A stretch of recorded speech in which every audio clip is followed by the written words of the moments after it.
What is going on, guys? Welcome in today's new video on how to buy the Aleph.im token on Coinbase.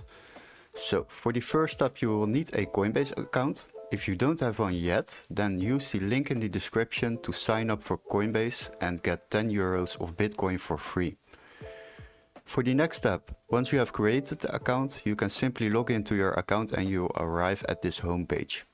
And then we will go to the search bar right on top and just type in Aleph. And here you will see the coin we want to buy. Just click on it and now you will arrive at the coin token page.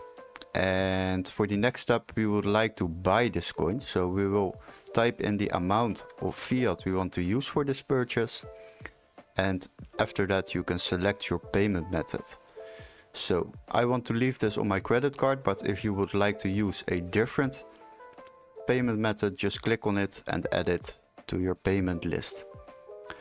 For the next step, we will need to review our order. So we will click on that.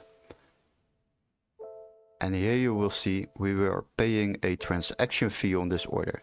If you want to save this amount of transaction fee, then you can simply use the Coinbase One subscription. You will get 7 days for free. Definitely use it because you will save a lot of money when you trade on daily basis. As you can see, we are saving then a amount of 38 euros. That is a big amount. You can buy some new crypto for that. So definitely try that out. And after that, you can click on buy now to simply add the coins into your assets on the left side. Hopefully this video was very helpful. Don't forget to like and subscribe, and definitely see you in the next one. Cheers, guys!